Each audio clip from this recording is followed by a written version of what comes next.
Assalamualaikum warahmatullahi wabarakatuh. Halo semuanya, perkenalkan saya Ruri Andriani dengan NIM 2514080002, jurusan Tadris Fisika, Fakultas Tarbiyah dan Keguruan, Universitas Islam Negeri Imam Bonjol Padang. Jadi di video kali ini, saya akan mempersembahkan video ajar mata kuliah Biologi Umum dengan materi pembahasan yaitu mahasiswa mampu menjelaskan kedudukan biologi dan hubungan dengan cabang ilmu IPA yang lain, mampu membedakan organisme hidup dan benda tak hidup, mampu menjelaskan struktur organisasi kehidupan, menjelaskan contoh-contoh keragaman makhluk hidup, dan menjelaskan dengan contoh bagaimana saintis biologi bekerja dalam langkah-langkah kerja ilmiah, dan mampu mengemukakan pengembangan biologi dari masa ke masa. Yang terakhir, mampu menelaah integrasi biologi sains dengan Islam. Nah, apa sih biologi itu? Biologi adalah cabang ilmu pengetahuan yang mempelajari tentang makhluk hidup beserta interaksi makhluk hidup dengan lingkungannya. Hal ini meliputi struktur, fungsi, pertumbuhan, evolusi, persebaran, dan taksonominya. Nah, mari kita masuk ke materi kita yang pertama, yaitu kedudukan biologi dalam IPA. Misalnya dengan fisika, biologi tidak dapat dipisahkan dengan fisika karena biologi membutuhkan prinsip fisika. Contohnya dalam hukum mekanika, dalam pergerakan otot, hukum termodinamika dalam metabolisme, serta konsep optik dalam sistem penglihatan. Yang kedua dengan kimia. Biologi tidak dapat dipisahkan dengan kimia karena seluruh proses kehidupan berlangsung melalui reaksi kimia, seperti fotosintesis.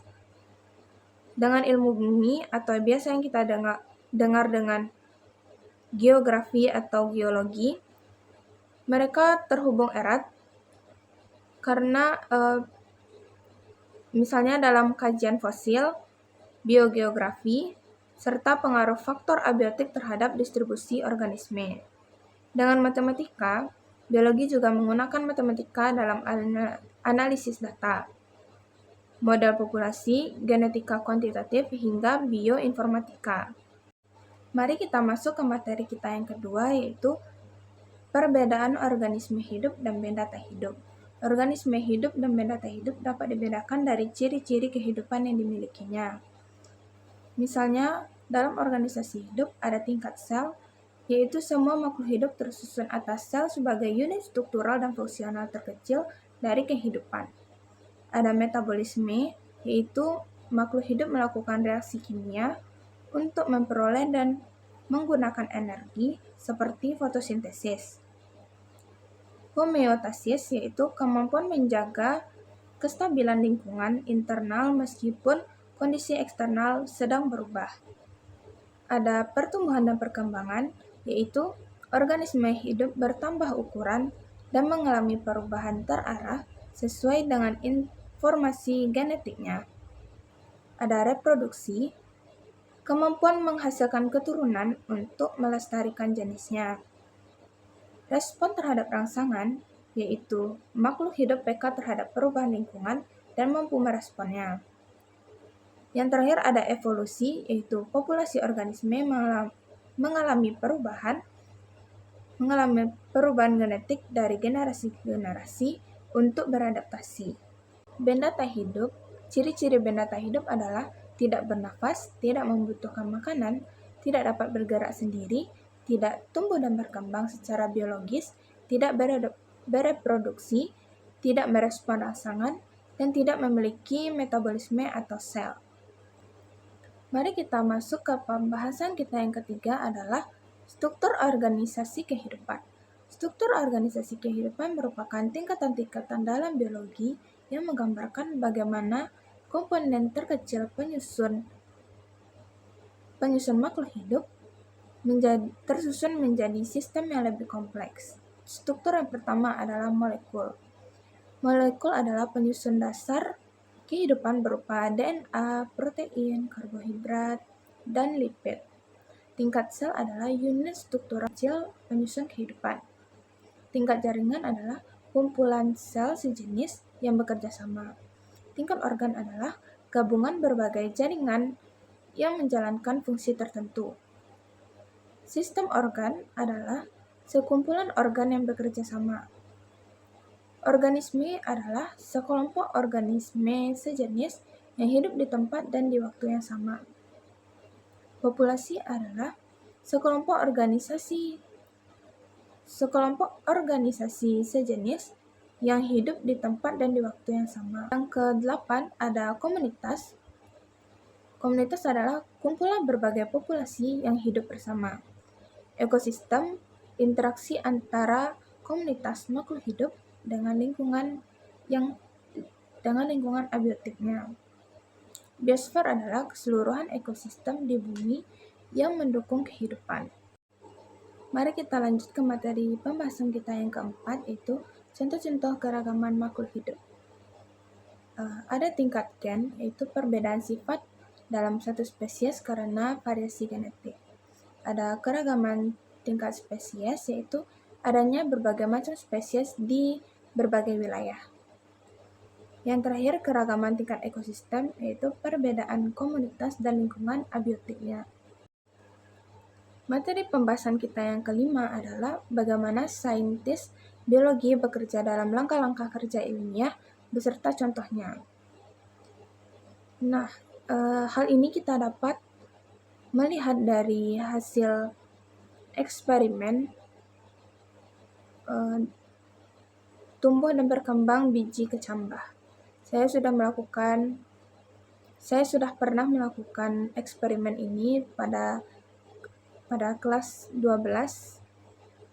Di sana kita meletakkan biji kecambah di tempat yang terkena matahari langsung dan yang tidak terkena cahaya matahari sekalipun. Di sana kita akan ada observasi atau pengamatan. Seorang ahli biotani melihat bahwa tanaman yang berada di tempat teduh tampak lebih tinggi daripada yang terkena cahaya matahari langsung. Kita dapat merumuskan masalah setelah mengobservasi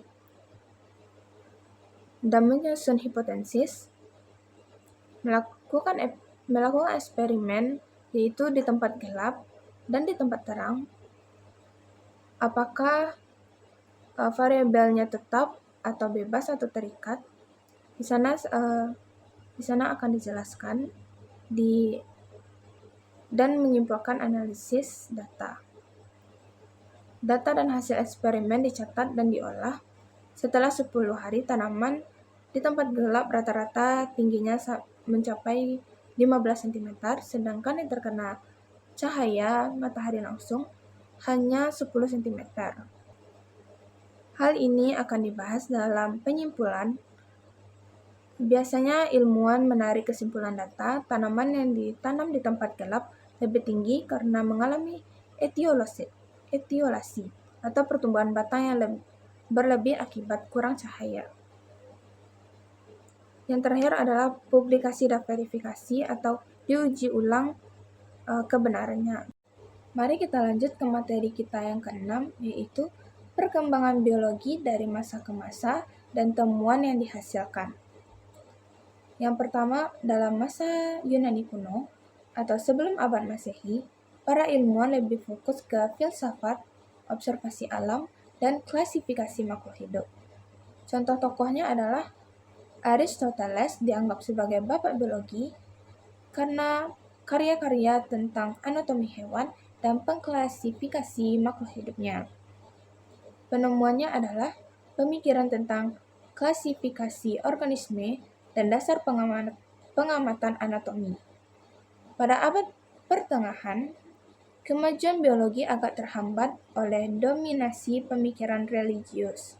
Namun, botani berkembang dari studi tentang tanaman obat. Contoh tokohnya adalah Albertus Magnus, naturalis abad pertengahan yang banyak mendeskripsikan dan mengilustrasikan tumbuhan. Sebagai penemuannya adalah deskripsi realistis tentang ramuan, obat herbal, dan pertumbuhan meskipun dengan campuran fakta dan tahayulnya. Yang ketiga, abad Renaissance atau abad ke-16 dan 17. Tokohnya ada Robert Hooke, Anton van Leeuwenhoek, Lazarus Spallanzani. Penemuannya adalah penemuan dan penggunaan mikroskop, membuka dunia mikroorganisme, penemuan bakteri, alga, dan sel hidup. Pada abad ke-18 dan 19, lebih fokus kepada klasifikasi ilmiah dan universal dan teori evolusinya. Tokohnya ada Carolus Linnaeus, Charles Darwin, Gregor Mendel, dan Louis Pasteur. Penemuannya adalah sistem taksonomi binomial, teori evolusi melalui seleksi alam, hukum-hukum pewarisan sifat atau genetika, penolakan teori abiogenesis atau generasi spontan. Pada abad ke-20 hingga sekarang, lebih fokus ke revolusi molekuler, bioteknologi, dan pemahaman mendalam tentang kehidupan. Materi pembahasan kita yang terakhir adalah integrasi biologi, sains, dan Islam. Salah satu contoh dalam ayat Al-Quran yaitu dalam surat Al-An'am ayat 99 yang artinya, Dialah yang menurunkan air dari langit, lalu dengannya kami menumbuhkan segala macam tumbuhan, maka darinya kami mengeluarkan tanaman yang menghijau, darinya kami mengeluarkan butir yang bertumpuk banyak. Dari mayang kurma mengurai tangkai-tangkai yang menjuntai. Kami menumbuhkan kebun-kebun anggur, kami menumbuhkan pula zaitun dan delima yang serupa dan yang tak serupa. Perhatikanlah buahnya pada waktu berubah dan menjadi masak. Sesungguhnya pada yang demikian itu benar-benar terdapat tanda-tanda kekuasaan Allah bagi kaum yang beriman.